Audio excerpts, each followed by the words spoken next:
কেন্দ্রীয় বিশ্ববিদ্যালয়ের ছাত্রের অস্বাভাবিক মৃত্যু।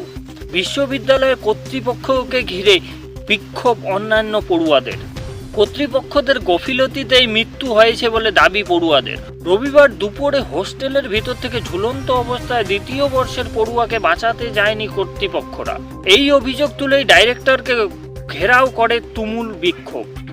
ব্যাপক উত্তেজনা দুর্গাপুরের ন্যাশনাল ইনস্টিটিউট অব টেকনোলজিতে।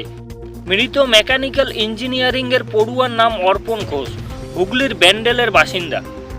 এদিন সকালে ন্যাশনাল ইনস্টিটিউট অব টেকনোলজিতে পরীক্ষা দিয়ে হোস্টেলে যায় অর্পণ।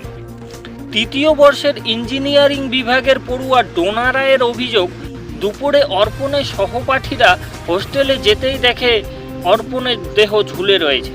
আশঙ্কাজনক অবস্থায় বিশ্ববিদ্যালয়ের ভেতরেই চিকিৎসা কেন্দ্রে অর্পণকে নিয়ে যাওয়া হয়।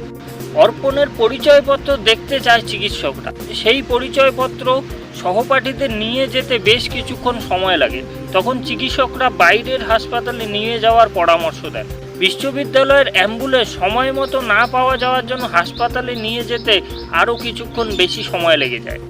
স্থানীয় এক বেসরকারি হাসপাতালে নিয়ে যাওয়ার হলে চিকিৎসকরা তাকে মৃত বলে ঘোষণা করে।